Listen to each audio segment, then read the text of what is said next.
नमस्कार. आज आपण जाणून घेणार आहोत महाराष्ट्र पशु व मत्स्य विज्ञान विद्यापीठ नागपूर अंतर्गत येणाऱ्या मत्स्य विज्ञान महाविद्यालय उदगीर यांनी यशस्वीरित्या केलेल्या भारतीय प्रमुख कार्प माशांच्या मत्स्यबीज उत्पादनाबद्दल. महाविद्यालयामध्ये राजीव गांधी विज्ञान व तंत्रज्ञान आयोग मुंबई यांच्या अर्थसहाय्याने skill development training and demonstration of carp seed production using FRP hatchery and carp seed rearing in farm pond in Marathwada region of Maharashtra हा प्रकल्प सुरू केला आहे. या योजनेअंतर्गत झालेल्या भारतीय प्रमुख कार्प माशांच्या बीजोत्पादनाबद्दल आपण जाणून घेऊया. कटला, रोहू आणि मृगल यांना भारतीय प्रमुख कार्प म्हणून संबोधले जाते. या मूळच्या गंगा नदी प्रणालीतील आहेत. या प्रजातीचे उत्पादन आशियाई देशांमध्ये मुख्यतः भारतामध्ये मोठ्या प्रमाणावर घेतले जाते.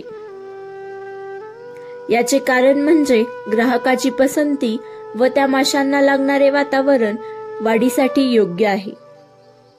चला तर मग आपण भारतीय प्रमुख कार्प माशांच्या बीजोत्पादनाबद्दल जाणून घेऊया.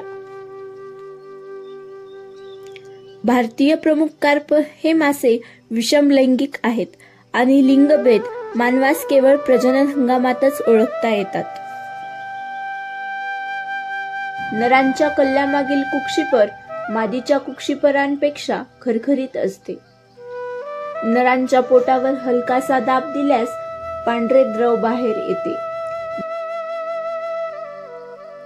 मादीचे पोट फुगीर, मऊ व लुसलुशीत असते.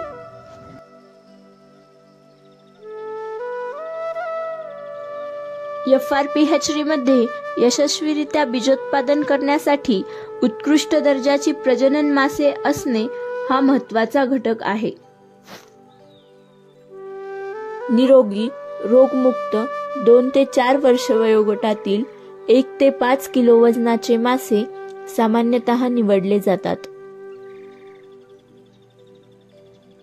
तापमान व इतर घटक प्रजातींच्या लैंगिक परिपक्वता आणि आकारमान यावर बदल करू शकतात. मादी ही नरापेक्षा अधिक वेगाने वाढते आणि म्हणूनच सामान्यतः समान वयोगटातील नर मादीपेक्षा लहान असतो.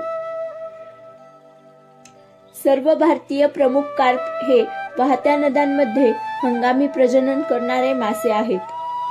त्यांचा प्रजनन हंगाम हा जून महिन्यापासून ते ऑगस्ट किंवा सप्टेंबर महिन्यापर्यंत असतो. सर्वसाधारणपणे भारतीय प्रमुख कार्प माशांची अंडी देण्याची क्षमता 1.5 ते 2 लाख प्रति किलो एवढी असते.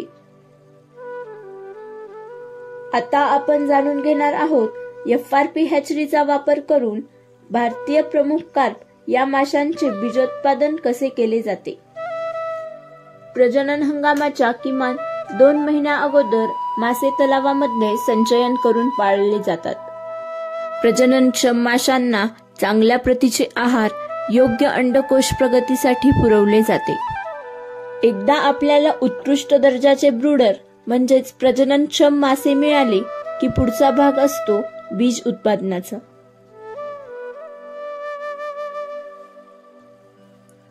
FRP हॅचरीचे प्रामुख्याने 3 घटक असतात.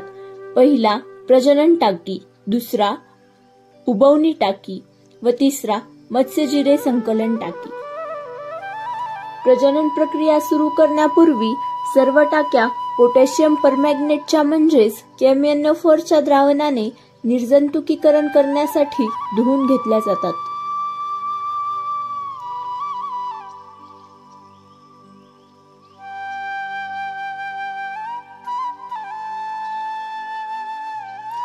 प्रजननक मासे साठवण तलावामधून हॅचरीपर्यंत वाहतुकीकरता माशांना जास्त तणाव येऊ नये म्हणून हॅमॉक पिशवीचा वापर करतात.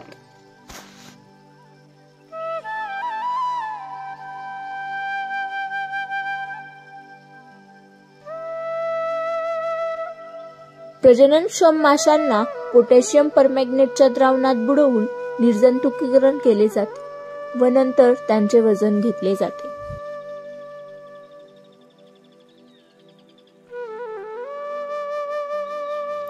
प्रजनन टाकी पाण्याने भरून घ्यावी व कॉटनच्या चौकोनी हापा प्रजनन टाकीमध्ये बांधावी.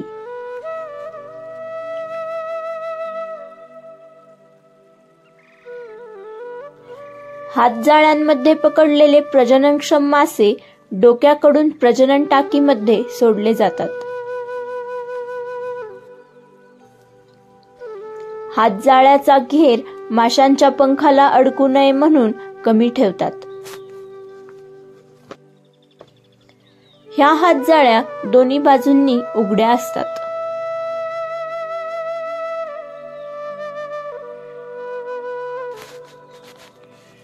त्यानंतर वेळ असते संध्याकाळच्या वेळी सुमारे 4 ते 5च्या दरम्यान त्या माशांना त्यांच्या वजनानुसार योग्य संप्रेरकाची मात्रा देण्याची.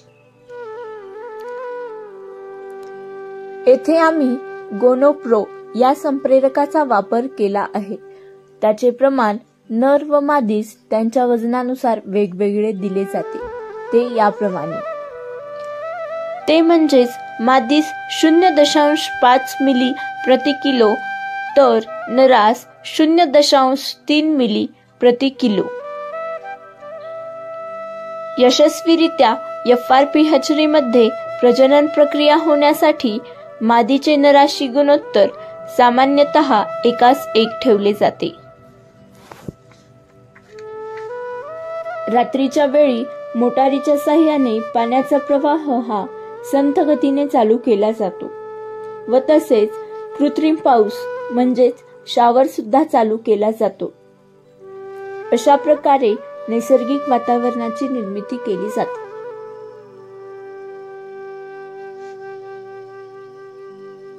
अनेक कामगारांनी नोंदवल्यानुसार या प्रजाती सर्वसाधारणपणे पहाटेच्या वेळेस अंडी घालतात व अंडे देण्याच्या प्रक्रिये अगोदर नर हा मादीच्या वर पाहिला गेला आहे व तसेच त्यांना पाण्यात जोरात उसळी घेताना सुद्धा निदर्शनास आले आहे.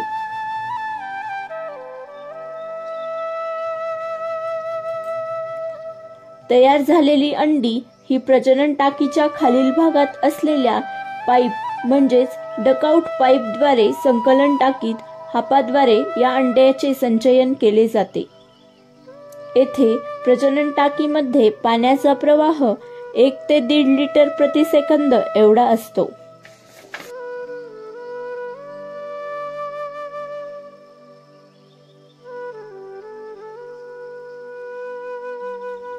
त्यानंतर फलित झालेले व फलित न झालेल्या अंड्यांचे मूल्यांकन केले जाते व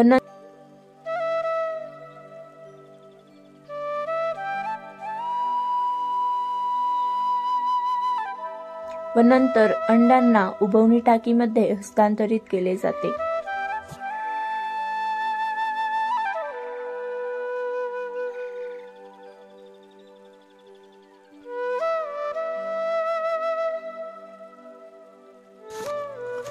उबवणी टाकीमध्ये पाण्याचा प्रवाह 0.3 ते 0.4 लिटर प्रति सेकंद राखला जातो.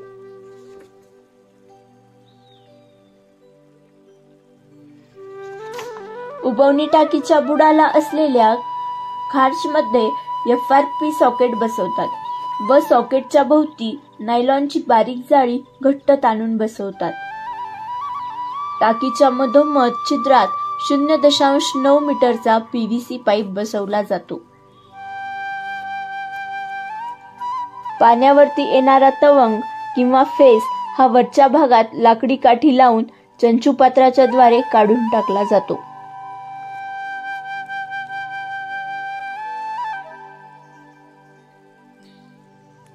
नारळाच्या काथ्यापासून बनलेल्या दोऱ्या येथे दाखवल्याप्रमाणे एका काठीला बांधून घेतल्या जातात.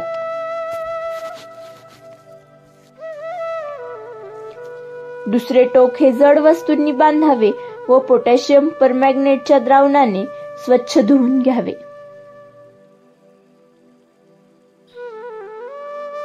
तयार केलेल्या नारळाच्या काथ्या उबवणी टाकीमध्ये येथे दाखवल्याप्रमाणे 2 बाजू सोडल्या जातात. जड वस्तूंनी बांधलेला भाग अर्ध्या मीटरपर्यंत सोडला जातो.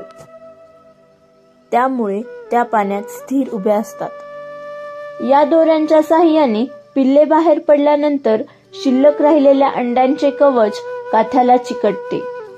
त्यामुळे उबवणी टाकीतील पाणी स्वच्छ राहण्यास मदत होते. सूक्ष्मदर्शक यंत्र म्हणजेच मायक्रोस्कोप व मॅग्नस प्रो या ॲपचा वापर करून अंड्यापासून मत्स्यजिरे निर्मितीच्या विविध टप्प्यांचे निरीक्षण आम्ही केले. मोरुला, ब्लास्ट्युला, गॅस्ट्रुला, सी शेप्ड एम्ब्रियो, हॅचलिंग अशा विविध टप्प्यांचे निरीक्षण सूक्ष्मदर्शक यंत्राचा वापर करून निरीक्षणास आल्या. अंडी दिल्यानंतर 12 तासांनंतर अंड्यामधील गर्भाची हालचाल जाणवू लागते व हळूहळू हालचाल वाढत जाते. 15 ते 18 तासांनंतर अंड्यामधून पिल्ले बाहेर पडण्यास सुरुवात होते.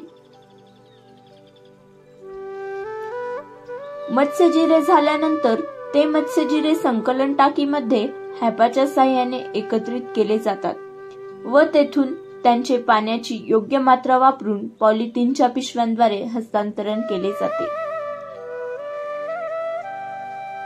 जर दूरवरच्या ठिकाणी मत्स्यजिरे हस्तांतरित करायचे असतील तर पॉलिथिनच्या पिशवीमध्ये ऑक्सिजनचा वापर करून रबर किंवा दोरीने त्या पिशव्या बांधल्या जातात.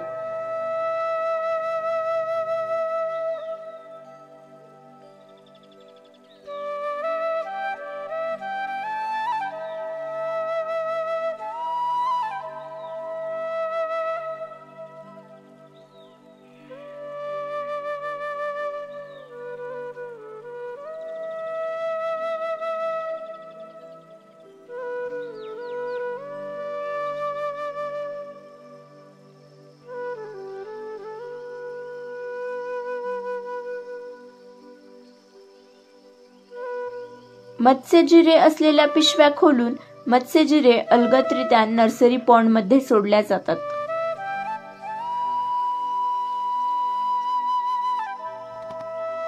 मत्स्यजिरे तलावामध्ये सोडल्यानंतर कीटकाचे प्रमाण कमी करण्यासाठी किंवा नियंत्रित करण्यासाठी तेल आणि सोडा यांचे मिश्रण टाकावे. ऑइलचे प्रमाण 1 हेक्टरसाठी 56 ते 58 किलो तर सोड्याचे प्रमाण 18 किलो 1 हेक्टरसाठी घेतले जाते.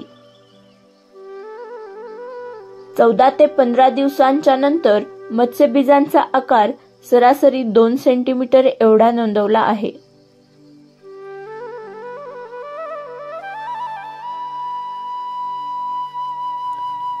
हे तंत्रज्ञान मत्स्य शेतकरी, मत्स्य सहकारी संस्था, महिला बचत गट, बेरोजगार तरुण व इतर इच्छुक नागरिकांनी आत्मसात करून पावसाळ्यामध्ये भारतीय प्रमुख कार्प तर हिवाळ्यामध्ये कॉमन कार्प या माशांचे बीज उत्पादन कमी खर्चात FRP हॅचरीमध्ये करून महाराष्ट्रातील मत्स्य विकासासाठी चालना द्यावी. धन्यवाद.